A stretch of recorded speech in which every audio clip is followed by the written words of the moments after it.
আমার সেই বান্দা যখন একদম অপারক হয়েছে, আশেপাশে সবাই তাকে ছেড়ে দিয়েছে, তখন সেই মুহূর্তে সে আমাকে এমন আদর করে ডাকছে, তার আদর করে ডাকাটা আমি রবের এমন পছন্দ হয়েছে, আমি খুশি হয়ে তার সারা জীবনের গুনাহকে মাফ করে দিয়েছি।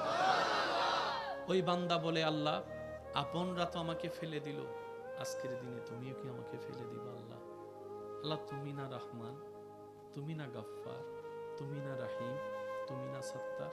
আল্লাহ আমার মতো একজন নগণ্য পাপীকে ক্ষমা করে দিলে তো তোমার কিচ্ছু যায় আসে না, তোমার রহমতের কোনো কমতি আসে না।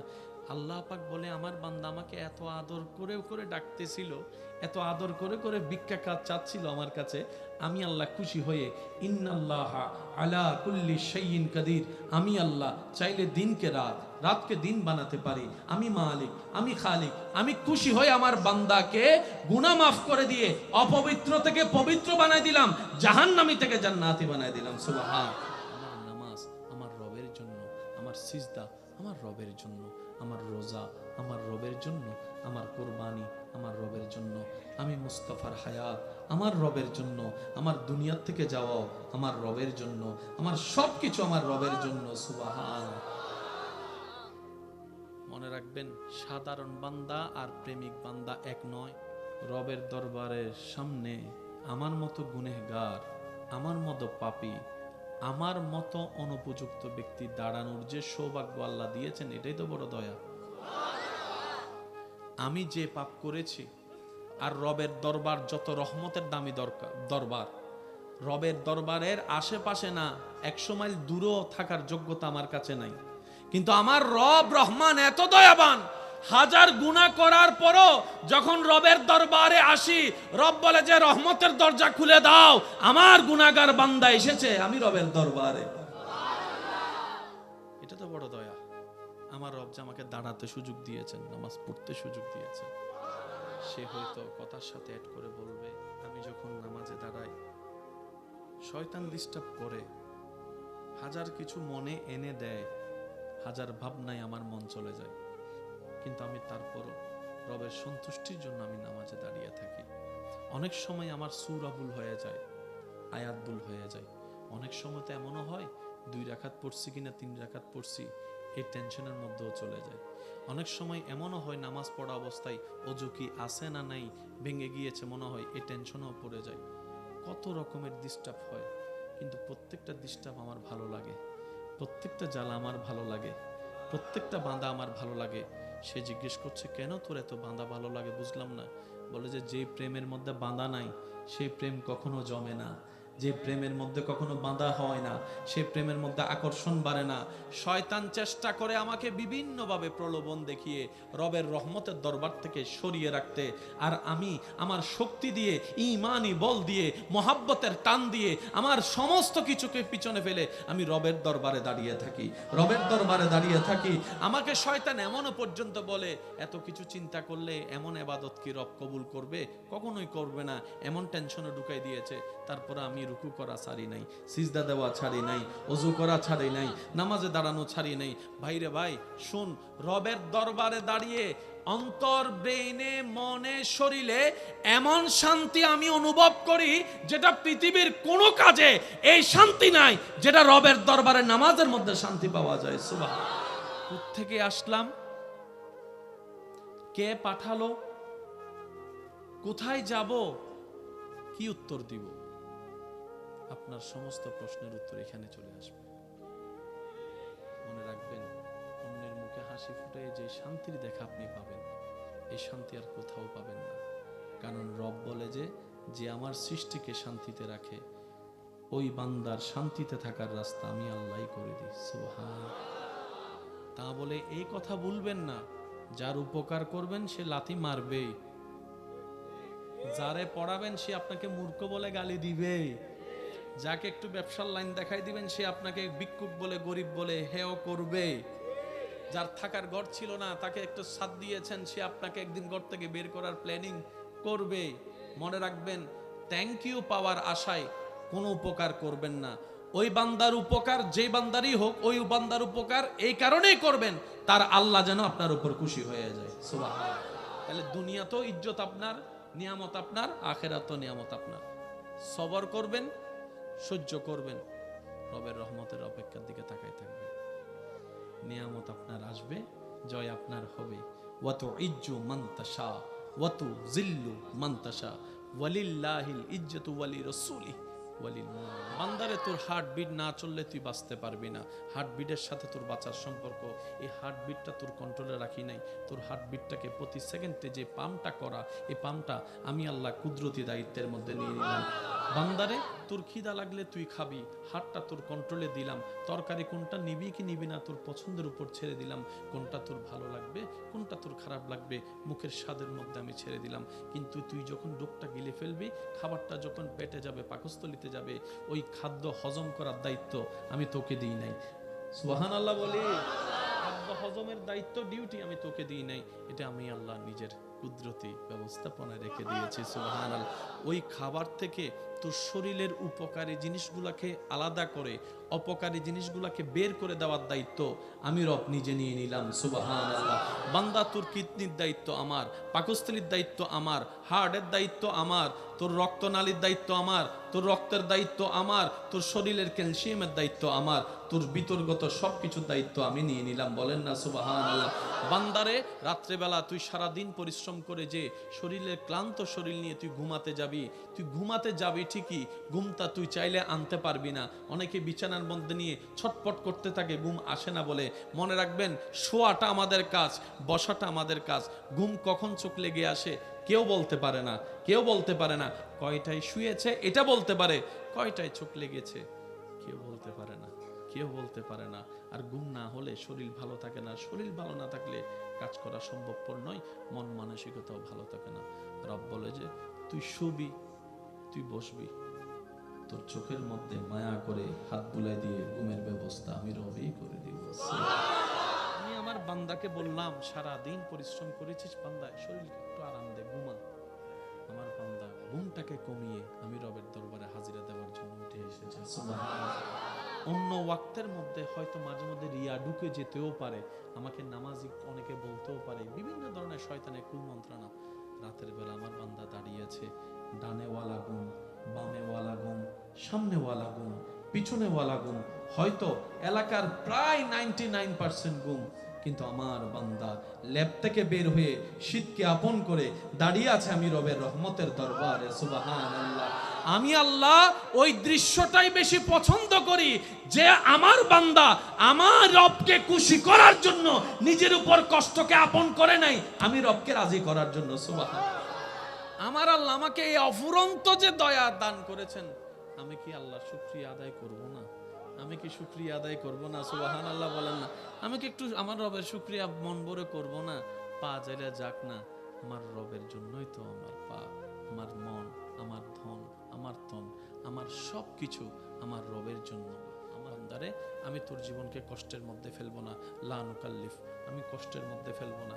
তোর চোখের পাপড়িটা আমি রবের কুদরতি হুকুমের সাথে সম্পৃক্ত করে দিলাম। সুবহানাল্লাহ। আপনি যদি কখনো সময় পান, একটু প্র্যাকটিস করে দেখবেন, ট্রাই করে দেখবেন, নিরিবিলি রুমের মধ্যে বসে আপনি আপনার মন মতো পরিবেশ তৈরি করে সুন্দর করে আদবের সাথে বসে চোখটা বন্ধ করে শুধু আল্লাহ আল্লাহ জিকিরটা আপনি করতে থাকবেন সুন্দরভাবে। দেখবেন আপনার জিকির করার মনোযোগের দিকে যদি আপনি একটু মনোযোগ দেন, আপনার মুখের স্টাইল, জিহ্বার ব্যায়াম, ঠোঁটের ব্যায়াম, আওয়াজের সাথে সাথে আপনার কলবের যে একটা হৃদয়ের শান্তি, সেই জিনিসটা আপনি সন্ধান পেয়ে যাবেন। সুবহানাল্লাহ। আলা বিযিকরিল্লাহি তাতমাইন্নুল কুলুব। রব বলে যে কোথাও শান্তির দেখা মিলবে না, আমি রবের জিকিরের মধ্যে তোর সেই শান্তি পেয়ে যাবি। সুবহানাল্লাহ। জিকির করার দরকার আছে। কত নামাজি পৃথিবীর বুকে নামাজে দাঁড়িয়েছে, হারিয়ে গিয়েছে রবের প্রেমে। যেখানে আপনি আমি হালকা কিছুতে নামাজ ছেড়ে দিই, সেখানে ইমাম আলী মাকাম, ইমাম হোসাইন কারবালার ময়দানে তীরের মধ্যখানে, বল্লমের মধ্যখানে, তলোয়ারের মধ্যখানে রবের দরবারে নামাজে দাঁড়িয়ে গিয়েছে। রুকুতে আছে, খবর নাই কোথায় আছে। পেটে কি খিদা আছে কি নাই মনে নাই। পিছন থেকে কে হামলা করবে কি করবে না সেই ভয় নাই। নামাজে দাঁড়িয়েছে তো হারিয়ে গিয়েছে রবের প্রেমে, রবের প্রেম সাগরে হারিয়েছে। আল্লাহ আমাদেরকেও সেই নামাজের স্বাদ নেওয়ার তৌফিক দান করুন। আমরাও যেন কখনো নামাজে দাঁড়ালে যেন রবের প্রেমের সাগরে হারিয়ে যেতে পারি। আল্লাহ আমাদেরকেও সেই প্রেম দান করুন। সিজদার কি মজা, নামাজের সিজদার কি মজা, একবার দিয়ে তো দেখেন, একবার দিয়ে তো দেখেন মন থেকে। যখন আপনার কপাল ঝুঁকার আগে দিল ঝুঁকে যাবে, আপনি নিজেই বলবেন এটার মতো শান্তির জগৎ আর কিচ্ছুই হতে পারে না। আমার রবের দরবারে মাথা ঝুঁকানোর মতো ইজ্জত আর কোনো জায়গায় হতে পারে না। সুবহান। মুসলমানরা যে স্টাইলে আপন রবের দরবারে নামাজের মাধ্যমে হাজিরা দেয়, এই সিস্টেমটা এই মানুষের জন্য সুস্থ থাকার জন্য, শারীরিক সুস্থতার জন্য, মানসিক সুস্থতার জন্য, রোগ প্রতিরোধ ক্ষমতা বাড়ানোর জন্য, শরীরের সমস্ত কিছুকে অ্যাক্টিভ রাখার জন্য এবং মানসিক প্রশান্তির জন্য এই সিস্টেমটা বড় দরকার। সুবহানাল্লাহ। দেখতে দেখতে তো প্রেম হয় যায়, নামাজ দেখতে দেখতে যদি প্রেম হয়ে যায়, মসজিদের রাস্তায় হাঁটতে হাঁটতে আসরের জন্য যে গিয়েছেন প্রেম হয়ে যায়, মসজিদ দেখে যদি প্রেম হয়ে যায়, দেখবেন ওই এক ওয়াক্ত আপনাকে 2 ওয়াক্তওয়ালা নামাজি বানায় দিবে। 1 থেকে 2 হয়, 2 থেকে 3 হয়। আমরা অনেক সময় 5 ওয়াক্ত একসাথে চেষ্টা করার কারণে একদিন 2 দিন 3 দিন থাকি, তারপরে একটা যখন ছোটে আর স্পিড খুঁজে পাই না। নিচে থেকে যান না, আপনার রব তো দেখছেন। হ্যাঁ 5 ওয়াক্ত ফরজ, নাই মামার চাইতে কানা মামা ভালো। অন্তত রবকে বলতে পারবেন আল্লাহ 1 ওয়াক্ত দিয়ে তোমার প্রেমিক হওয়া শুরু করেছি, বাকিটা তুমি জানো। রব বলবে যে তুই যেহেতু আমার দিকে 1 কদম এগিয়েছিস, আমি আল্লাহ রহমতের ভাবে 10 কদম তোর দিকে আগে গেলাম। আল্লাহ আমাদের সবাইকে সে শান্তি দান করুন। আর মাঝে মধ্যে সুযোগ পাইলে কিছু গোপন ইবাদত করেন। একটা হচ্ছে বাহ্যিক ওযু, যেটা আমরা করি, রবের দরবারে ভিক্ষা চাই। আল্লাহ যেন আমাদের কেমন দয়া করে, একদিন যেন আমরা মনের ওযুটাও করে ফেলতে পারি। ওযু করে আমরা অপবিত্র থেকে পবিত্র বানাই, মুখকে, হাতকে, পাকে, শরীরকে, সবকিছুকে ধুয়ে ওযুর নূর দিয়ে আমরা নিজেকে পবিত্র বানাই। আল্লাহ যেদিন দয়া করবে, কলবের ওযু হয়ে যাবে, মনের ওযু হয়ে যাবে। সেই দিন দেখবেন আপনার এই অন্তর জগতে শয়তান যে সমস্ত প্রোডাক্টগুলা এন্ট্রি করিয়ে আপনার আমার ভিতর বাহির নষ্ট করেছে, হিংসা দিয়ে পরিবার ধ্বংস করে দিয়েছে, অহংকার দিয়ে সমাজের মধ্যে আধিপত্যতা বিস্তার করে মানুষের উপর জুলুম করিয়েছে, ওই সমস্ত প্রোডাক্ট যখন বের হয়ে যাবে, রবের রহমতে রবের নূর, দয়ার নূর আপনার আমার কলবে আসতে থাকবে। সুবহানাল্লাহ। মুসলমানরা যে স্টাইলে আপন রবের দরবারে নামাজের মাধ্যমে হাজিরা দেয়, এই সিস্টেমটা এই মানুষের জন্য সুস্থ থাকার জন্য, শারীরিক সুস্থতার জন্য, মানসিক সুস্থতার জন্য, রোগ প্রতিরোধ ক্ষমতা বাড়ানোর জন্য, শরীরের সমস্ত কিছুকে অ্যাক্টিভ রাখার জন্য এবং মানসিক প্রশান্তির জন্য এই সিস্টেমটা বড় দরকার। সুবহানাল্লাহ। আল্লাহ শুধু আমাদেরকে শুধু পরকালীন সওয়াব দেয় নাই, দুনিয়ার শান্তিও দিয়েছেন। যারা নামাজ পড়ে আপনার পরিচিত, তাদেরকে একটু জিজ্ঞেস করেন, আমি তো পড়ি না, তুই পড়ে কি পাস একটু বলতো। একটু জিজ্ঞেস করেন যারা নামাজ পড়ে আপনার পরিচিতির ভিতরে, তাদেরকে একটু চা খাওয়াই জিজ্ঞেস করেন। গোপন কথা তো কবে না, কারণ ভিতরে সম্পদ থাকলে এটা সহজে কেউ দেখাতে চায়। তারপর একটু জিজ্ঞেস করেন, ভাই তুই যে, আমি তো ব্যস্ততার ভিতরে নামাজ পড়ি না, তুই তো হাজার ব্যস্ততার ভিতরে নামাজের টাইম বের করে ফেলস, তুই আমাকে সত্যি করে বলতো ভাই, তুই আমাকে বন্ধু হিসেবে বল, ভাই হিসেবে বল, ছোট ভাই হিসেবে বল, বড় ভাই হিসেবে বল, তুই আমার ভাই হিসেবে বল, বোন হিসেবে বল, যেটা হিসেবে তুই আমার বল, নামাজ পড়ে তুই কি পাস? সওয়াবের কথা তুই আমার শুনাইস না, আমি ওটা শুনতে চাই না, তুই শুধু আমার দুনিয়ার কি পাস সেটা বল। সে আশেক উত্তর দিবে, রবের দরবারের সামনে আমার মতো গুনেহগার, আমার মতো পাপী, আমার মতো অনুপযুক্ত ব্যক্তি দাঁড়ানোর যে সৌভাগ্য আল্লাহ দিয়েছেন, এটাই তো বড় দয়া। আমি যে পাপ করেছি, আর রবের দরবার যত রহমতের দামি দরবার, রবের দরবারের আশেপাশে না, 100 মাইল দূরেও থাকার যোগ্যতা আমার কাছে নাই, কিন্তু আমার রব রহমান এত দয়াবান, হাজার গুনাহ করার পরও যখন রবের দরবারে আসি, রব বলে যে রহমতের দরজা খুলে দাও, আমার গুনাহগার বান্দা এসেছে, আমি রবের দরবারে। এটা তো বড় দয়া। আমার রব যে আমাকে দাঁড়াতে সুযোগ দিয়েছেন, নামাজ পড়তে সুযোগ দিয়েছেন। সে হয়তো কথার সাথে অ্যাড করে বলবে, আমি যখন নামাজে দাঁড়াই শয়তান ডিস্টার্ব করে, হাজার কিছু মনে এনে দেয়, হাজার ভাবনায় আমার মন চলে যায়, কিন্তু আমি তারপরও রবের সন্তুষ্টির জন্য আমি নামাজে দাঁড়িয়ে থাকি। অনেক সময় আমার সূরা ভুল হয়ে যায়, আয়াত ভুল হয়ে যায়, অনেক সময় তো এমনও হয় 2 রাকাত পড়ছি কিনা 3 রাকাত পড়ছি এই টেনশনের মধ্যেও চলে যায়। অনেক সময় এমনও হয় নামাজ পড়া অবস্থায় অজু কি আছে না নাই, ভেঙে গিয়েছে মনে হয়, এই টেনশনও পড়ে যায়। কত রকমের ডিস্টার্ব হয়, কিন্তু প্রত্যেকটা ডিস্টার্ব আমার ভালো লাগে, প্রত্যেকটা জ্বালা আমার ভালো লাগে, প্রত্যেকটা বাঁধা আমার ভালো লাগে। সে জিজ্ঞেস করছে কেন তোর এত বাঁধা ভালো লাগে, বুঝলাম না। বলে যে প্রেমের মধ্যে বাঁধা নাই সেই প্রেম কখনো জমে না, যে প্রেমের মধ্যে কখনো বাঁধা হয় না সেই প্রেমের মধ্যে আকর্ষণ বাড়ে না। শয়তান চেষ্টা করে আমাকে বিভিন্নভাবে প্রলোভন দেখিয়ে রবের রহমতের দরবার থেকে সরিয়ে রাখতে, আর আমি আমার শক্তি দিয়ে, ঈমানি বল দিয়ে, মোহাব্বতের টান দিয়ে আমার সমস্ত কিছুকে পিছনে ফেলে আমি রবের দরবারে দাঁড়িয়ে থাকি, রবের দরবারে দাঁড়িয়ে থাকি। আমাকে শয়তান এমনও পর্যন্ত বলে এত কিছু চিন্তা করলে এমন ইবাদত কি রব কবুল করবে, কখনোই করবে না, এমন টেনশনে ঢুকাই দিয়েছে। তারপরে আমি রুকু করা ছাড়ি নাই, সিজদা দেওয়া ছাড়ি নাই, ওযু করা ছাড়ি নাই, নামাজে দাঁড়ানো ছাড়ি নাই। ভাইরে ভাই শুন, রবের দরবারে দাঁড়িয়ে অন্তর, ব্রেইনে, মনে, শরীরে এমন শান্তি আমি অনুভব করি যেটা পৃথিবীর কোনো কাজে এই শান্তি নাই, যেটা রবের দরবারে নামাজের মধ্যে শান্তি পাওয়া যায়। সুবহানাল্লাহ। অনেক ভাই বোন, অনেক ভাই ভাই, অনেক স্বামী স্ত্রী আছেন, বিভিন্ন ঝামেলায় তর্ক বিতর্ক, ঝগড়া মামলা হয়েছে, আছে। আল্লাহর ওয়াস্তে এমন কিছু রেখে যায়েন না যেটা আপনি টানার ক্ষমতা আছে কিন্তু আপনার ছেলে মেয়ের টানার ক্ষমতা নাই। আপনি এখন যেভাবে মামলা টানছেন, যে খরচ করছেন, যে সময় দিচ্ছেন, আপনার অবর্তমানে আপনার 10 ছেলে মিলেও আপনি একজনের কাজ করতে পারবেন না। সত্যি করে বলেন, আমাদের বাবা দাদা একজনের সেই কাজ আমরা আজকে 5-7 ভাই একসাথে মিলে করতে পারি?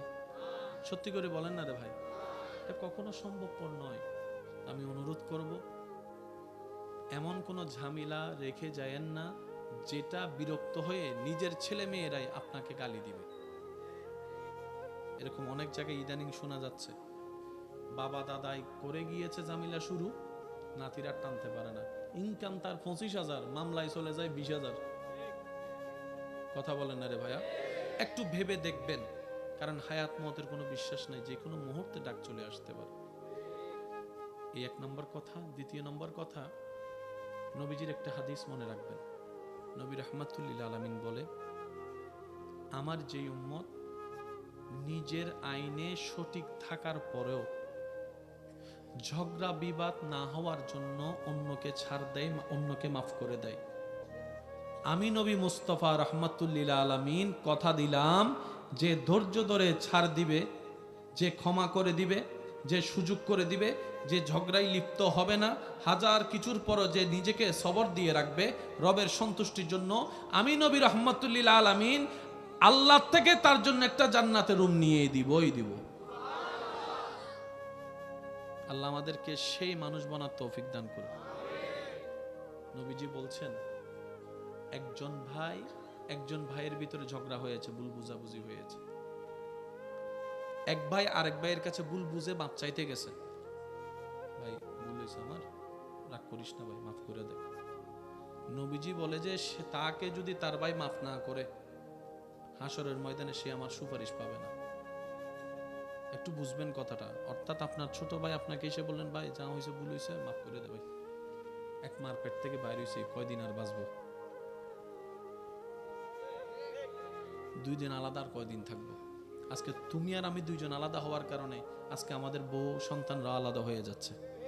ঝগড়া লাগছে কয়জনের ভিতরে, আলাদা হয়ে গেল 10 জন। বড় গ্রুপের 5 জন, ছোট গ্রুপের কেউ কারোর দিকে তাকাচ্ছে না, স্বাস্থ্য ভাইয়ে বলছে না, জ্যাঠতো ভাইয়ে বলছে না। নবীজি বলছে, যদি কেউ ক্ষমা চাওয়ার পরে কোনো কেউ যদি ক্ষমা না করে, সেজন্য আমি নবীর সুপারিশ আশা না করে। খুব মারাত্মক কথা কিন্তু। সেজন্য নবীজি বলছেন, হে আমার উম্মত, যা ঝামেলা হয়েছে যার সাথে হয়েছে, তুমি ক্ষমা করে দাও, তুমি ক্ষমা করে দাও। সে ক্ষমা চাক না চাক তুমি মাফ করে দাও। তুমি যদি মাফ করলে তোমার ইজ্জতের কমতি হয়, আমি মুস্তাফা থেকে হাসরের ময়দানে তোমার ইজ্জত বুঝে নিও। বিশ্বাস করেন, প্রতিশোধের যতটুকু শান্তি তার চাইতে বড় শান্তি হচ্ছে মাফ করে দেওয়া। আমাকেও বলার দরকার নাই, কাউকে শোনানোর দরকার নাই। আপনার জীবনের সবচেয়ে বড় শত্রু যে ইনডোর হোক, আউটডোর হোক, ঘরের হোক, বাহির হোক, যার সাথে আপনার বনেও না, যার সাথে চেহারা দেখতে ইচ্ছে করে না, এরকম কেউ থাকলে শুধু মনে মনে আমার দিকে তাকাই হলো কথাটা রাখার জন্য, শুধু মনে মনে বলেন, যা তোরে মাফ করে দিলাম। দেখবেন আপনার মনে এটা কেমন যেন একটা শান্তি লাগা শুরু করবে। বিশ্বাস করেন ভাই, রাগ, হিংসা, অহংকার এগুলো শয়তানের জিনিস। এগুলো নিয়ে কেউ শান্তিতে থাকতে পারে নাই। হারালেই জিতা যায় না, হারালেই। অনেকে আছে কই মামলা করছে, আমি কি হারবো নাকি? দরকার হলে 10 কানি যা জমি আছে এগুলো সব বিক্রি করে দিব, তারপরেও জিতা লাগবে। তো আপনি 10 কানি জায়গা শেষ করে আপনি জিতে গেলেন, এবার আপনার আছে কি? এবার আপনার ছেলে মেয়েরাই তো আপনার 14 গোষ্ঠী দোয়াই ফেলবে। বাস্তব যেটা সেটা বলেন না রে ভাইয়া। তো সেজন্য আল্লাহর ওয়াস্তে নবীর সুন্নত হচ্ছে জীবনের শান্তিতে থাকার সবচাইতে গুড ওয়ে। আল্লাহ পাক আমাদের সবাইকে বুঝার তৌফিক দান করুন। যদি আপনি আজীবন বেঁচে থাকেন, যদি আপনার কখনো মৃত্যু না হয়, যদি কখনো আপনাকে একা ঘরে কবরে থাকতে না হয়, তাহলে আপনার যা মন চায় তা করেন, যা মন চায় তা করেন। আর যদি আপনাকে একদিন মৃত্যুবরণ করতে হবে, যে কোনো মুহূর্তে কবরে একা থাকতেই হবে, তাহলে অনুরোধ রাখবো আপনার ঈমানি ভাই হিসাবে একবার ভেবে দেখবেন, একবার ভেবে দেখেন। 2টা মিনিট একটু ব্রেক দিয়ে একটু ভেবে দেখেন না, কোত্থেকে আসলাম, কে পাঠালো, কোথায় যাব, কি উত্তর দিব? আপনার সমস্ত প্রশ্নের উত্তর এখানে চলে আসবে। মনে রাখবেন, অন্যের মুখে হাসি ফুটে যে শান্তির দেখা আপনি পাবেন, এই শান্তি আর কোথাও পাবেন না। কারণ রব বলে যে আমার সৃষ্টিকে শান্তিতে রাখে, ওই বান্দার শান্তিতে থাকার রাস্তা আমি আল্লাহই করে দিই। সুবহান। তা বলে এই কথা বলবেন না, যার উপকার করবেন সে লাথি মারবেই, যারে পড়াবেন সে আপনাকে মূর্খ বলে গালি দিবে, যাকে একটু ব্যবসার লাইন দেখাই দিবেন সে আপনাকে ভিক্ষুক বলে, গরিব বলে হেও করবে। যার থাকার ঘর ছিল না, তাকে একটু ছাদ দিয়েছেন, সে আপনাকে একদিন ঘর থেকে বের করার প্ল্যানিং করবে। মনে রাখবেন, থ্যাংক ইউ পাওয়ার আশায় কোনো উপকার করবেন না। ওই বান্দার উপকার যে বান্দারই হোক, ওই বান্দার উপকার এই কারণেই করবেন তার আল্লাহ যেন আপনার উপর খুশি হয়ে যায়। সুবহানাল্লাহ। তাহলে দুনিয়া তো ইজ্জত আপনার, নিয়ামত আপনার, আখিরাত তো নিয়ামত আপনার। সবর করবেন, সহ্য করবেন, রবের রহমতের অপেক্ষার দিকে তাকাই থাকবেন। নিয়ামত আপনার আসবে, জয় আপনার হবে। ওয়াতু ইজ্জু মান তাশা ওয়াতু জিল্লু মান তাশা ওয়ালিল্লাহিল ইজ্জতু ওয়ালি রাসূলিহি ওয়ালিল মুমিনিন। কত নামাজি পৃথিবীর বুকে নামাজে দাঁড়িয়েছে, হারিয়ে গিয়েছে রবের প্রেমে। যেখানে আপনি আমি হালকা কিছুতে নামাজ ছেড়ে দিই, সেখানে ইমাম আলী মাকাম, ইমাম হুসাইন কারবালার ময়দানে তীরের মধ্যখানে, বল্লমের মধ্যখানে, তলোয়ারের মধ্যখানে রবের দরবারে নামাজে দাঁড়িয়ে গিয়েছে। রুকুতে আছে, খবর নাই কোথায় আছে, পেটে কি খিদা আছে কি নাই মনে নাই, পিছন থেকে কে হামলা করবে কি করবে না সেই ভয় নাই। নামাজে দাঁড়িয়েছে তো হারিয়ে গিয়েছে রবের প্রেম, রবের প্রেম সাগরে হারিয়েছে। আল্লাহ আমাদেরকেও সেই নামাজের স্বাদ নেওয়ার তৌফিক দান করুন। আমরাও যেন কখনো নামাজে দাঁড়ালে যেন রবের প্রেমের সাগরে হারিয়ে যেতে পারি। আল্লাহ আমাদেরকেও সেই প্রেম দান করুন। সিজদার কি মজা, নামাজের সিজদার কি মজা, একবার দিয়ে তো দেখেন, একবার দিয়ে তো দেখেন মন থেকে। যখন আপনার কপাল ঝুঁকার আগে দিল ঝুঁকে যাবে, আপনি নিজেই বলবেন এটার মতো শান্তির জগৎ আর কিচ্ছুই হতে পারে না, আমার রবের দরবারে মাথা ঝুঁকানোর মতো ইজ্জত আর কোনো জায়গায় হতে পারে না। সুবহান। বর্তমান যতগুলা ভালো ভালো ডাক্তার আছে, এই কিছুদিন আগে নজরে আসলো একজন অন্য ধর্মের বড় ডাক্তার বলছেন, মুসলমানদের 5 ওয়াক্ত নামাজ আমার বড্ড পছন্দ। উনি ওনার বক্তব্যে যে বিষয়টা তুলে ধরতে চেয়েছেন, যার মূল কথা হচ্ছে যে যারা 5 ওয়াক্ত নামাজ পড়বে, এই 5 ওয়াক্ত নামাজের ভিতরে যতবার রুকু করে কোমর ভাঙবে, যতবার সিজদার মধ্যে গিয়ে মাথা ঝুঁকাবে, হাত রাখবে, হাঁটু ভাঙবে, কোমর ভাঙবে, যতবার বৈঠকে বসে তার পা গুলাকে সুন্দর করে ভাঁজ করে রাখবে, যতবার পানি দিয়ে অজু করবে, যতবার মুখ ধুবে, যতবার হাত ধুবে, যতবার কুলি করবে, উনি বলছেন আমি গবেষণা করে দেখেছি আদব, মানুষের সবচেয়ে বড় অলংকার হচ্ছে আদব। চিনেন না, জানেন না, মুরব্বীকে দেখলে সম্মান করেছেন, 2 মিনিট 1 মিনিট 3 মিনিট লেগেছে। আপনি বলতে পারেন উনি আমার কেউ না, আমি ওনাকে সম্মান করবো কেন? উনি আপনার কেউ না, কিন্তু আপনার রবের বান্দা। তো সুবহানাল্লাহ বলি। যাকে আপনি সম্মান করছেন সে আপনার দাদা নানা কেউ না, কিন্তু আপনার রবের বান্দা। তো আপনার রবের বান্দাকে সম্মান করেন না, আপনার রবের বান্দাকে খাওয়ান না, আপনার রবের বান্দার জন্য রাস্তা খুলে দেন, আপনার রবের বান্দার জন্য পানি উন্মুক্ত করে দেন, আপনার রবের বান্দার জন্য জীবন সহজ করে দেন, আপনার রবের বান্দাদের দোষগুলোকে গোপন রাখেন, আপনার রবের বান্দাদের ইজ্জত হেফাজত করেন, আপনার রবের বান্দা যে আছে এতিম হয়ে আছে, বিয়ে হচ্ছে না, ওই মেয়ের ভাই হিসেবে আপনি বিয়ের ব্যবস্থা করে দেন। আপনি শুধু রবের বান্দার জন্য কাজ করুন, ওই বান্দার রব খুশি হয়ে আপনার পক্ষে কাজ করা শুরু করে দিন। সেজন্য মুরব্বীর একটা কথা বলে, দানে ধন কখনো কমে না, দান করলে ধন কখনো, একটু জোরে বলি না, দান করলে ধন কখনো, কারণ বাড়িয়ে দেওয়ার মালিক কে? রিজিকের মালিক কে? ইজ্জত দেওয়ার মালিক কে? ওই আল্লাহ চাইলে দিতে পারে কি পারে না? উচ্চ আওয়াজ একবার বলেন মারহাবা। এখানে যতগুলা মানুষ আছেন, আমরা আজকে থেকে 5 ওয়াক্ত নামাজের সাথে বন্ধুত্ব রাখার চেষ্টা করব, বলি মন থেকে বলি। যদি 5 ওয়াক্ত নামাজের সাথে বন্ধুত্ব রাখতে কষ্ট হয়ে যায়, তাহলে 4 ওয়াক্তের সাথে রাখবো ইনশাআল্লাহ, বলি 4 ওয়াক্ত যদি কষ্ট হয়, 3 ওয়াক্ত, 3 ওয়াক্ত কষ্ট হলে 2 ওয়াক্ত, 2 ওয়াক্ত কষ্ট হলে 1 ওয়াক্ত, এটা ছাড় দেওয়া যাবে না। কয় ওয়াক্ত? যারা 5 ওয়াক্ত নামাজের সাথে বন্ধুত্ব নাই, আমি অনুরোধ করব 1 ওয়াক্ত দিয়ে শুরু করেন, অন্তত 1 সপ্তাহ 1 ওয়াক্ত করে পড়েন, অন্তত আসর ওয়াক্ত, শনিবার আসর, রবিবার আসর, সোমবার আসর, মঙ্গলবার আসর পড়তে থাকেন। যখন আপনার জাই নামাজের সাথে একটা প্রেম হয়ে যাবে,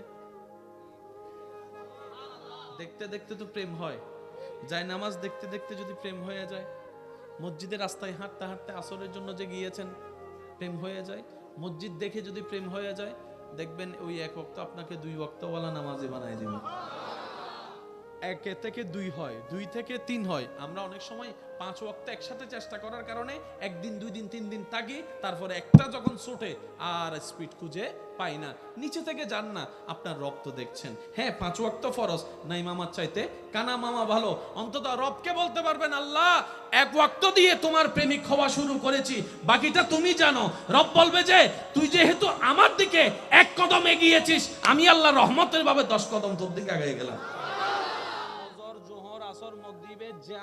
যা তাহাজ্জুদও তা, কিন্তু তাহাজ্জুদকে আল্লাহ স্পেশাল বেশি পছন্দ করে, কারণ রব বলে আমি আমার বান্দাকে ডাকি নাই, সে নিজে থেকে আমাকে খুশি করার জন্য উঠে এসেছে। সুবহানাল্লাহ।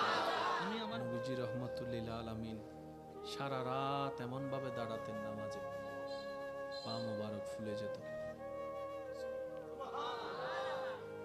মুসা নবীর উম্মত থাকলে সুবহানাল্লাহ বলিয়েন না, ঈসা নবীর উম্মত থাকলে চুপ করে থাকেন, নবী রহমাতুল্লিল আলামিনের উম্মত যারা আছেন তারা একবার বলেন সুবহানাল্লাহ। নবীজি এমন ভাবে দাঁড়াতেন, আপনারা সবাই জানেন, আমি শুধু মনোযোগ চাচ্ছি, যেদিকে আপনারা জ্ঞানী মানুষ সেদিকে একটু মনোযোগ দিবেন। হাদিস 1000 বার শুনেছেন, নবীজি এমন ভাবে ইবাদতে দাঁড়াতেন, পা মোবারক ফুলে যেত। আমাকে একটু বুঝাই বলবেন, কতটুক দাঁড়ায় থাকলে, কতক্ষণ দাঁড়ায় থাকলে পায়ের মধ্যে ফুলা আসে? কত ঘন্টা হতে পারে? কত ঘন্টা হতে পারে যে যত ঘন্টা দাঁড়ালে পায়ের মধ্যে ফুলা আসতে পারে? আম্মা জানা আয়েশা সিদ্দিকা রাদিয়াল্লাহু আনহা জিজ্ঞেস করলেন, নবীজি বললেন, আয়েশা, আমার রব আমি না চাইতে আমাকে এত দয়া দান করেছেন, আমার রব আমি নবীকে ইমামুল আম্বিয়া বানিয়ে দিয়েছেন, মেরাজের দুলা বানিয়ে দিয়েছেন, সাহিবে কোরআন বানিয়ে দিয়েছেন। আমার আল্লাহ আমাকে এই অফুরন্ত যে দয়া দান করেছেন, আমি কি আল্লাহর শুকরিয়া আদায় করব না? আমি কি শুকরিয়া আদায় করব না? সুবহানাল্লাহ বলেন না। আমি কি একটু আমার রবের শুকরিয়া মন ভরে করব না? পা চাইলে যাক না, আমার রবের জন্যই তো আমার পা, আমার মন, আমার ধন, আমার তন, আমার সব কিছু আমার রবের জন্য। আমার নামাজ আমার রবের জন্য, আমার সিজদা আমার রবের জন্য, আমার রোজা আমার রবের জন্য, আমার কোরবানি আমার রবের জন্য, আমি মুস্তাফার হায়াত আমার রবের জন্য, আমার দুনিয়ার থেকে যাওয়া আমার রবের জন্য, আমার সব কিছু আমার রবের জন্য। সুবহান। মনে রাখবেন, সাধারণ বান্দা আর প্রেমিক বান্দা এক নয়। মা সন্তানের ভিতর প্রেম হতে পারে না? বলেন আপনারা ভাই। ভাই বোনের সাথে প্রেম হতে পারে না?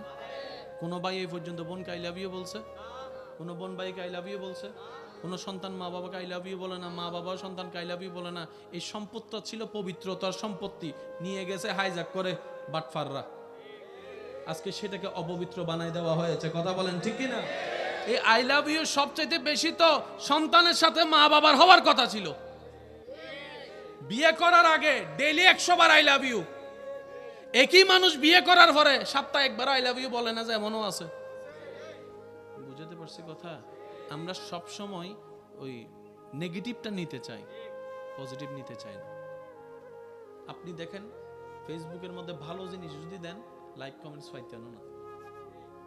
অন্যের একটা দোষ বলেন, শত শত লাইক কমেন্টস আপনার কাছে আসবে। আমাদের এটা নষ্ট হয়ে যাচ্ছে, এটা নষ্ট হয়ে যাচ্ছে। সেজন্য সমাজটাই পুরো নষ্ট হওয়ার পথে আছে। কথা বলেন ঠিক কিনা? নবীজি আল্লাহর হুকুমে আঙ্গুল তুলেছেন, চাঁদ 2 ভাগ হয়েছেন। আমরা না দেখে মানি। একটু জোরে বলি, আমরা না দেখে মানি। নবীজি রাস্তা দিয়ে হেঁটে যাচ্ছেন, পাথর নবীকে সালাম দিয়েছেন। আমরা না দেখে মানি। আমরা না দেখে, এটা বড় সৌভাগ্য যে আমরা না দেখে মানি, প্রমাণ ছাড়াই মানি। নবীজি আরাম করছেন, একটি গাছ, মনোযোগ দিয়ে শ্রবণ করবেন। নবীজি আরাম করছেন, সাহাবা একজন পাশে দাঁড়ানো। ওই সাহাবা দেখলেন একটা গাছ মাটি থেকে উঠে নবীর পাশে এসে দাঁড়াই গেলেন। আরেকটু জোরে।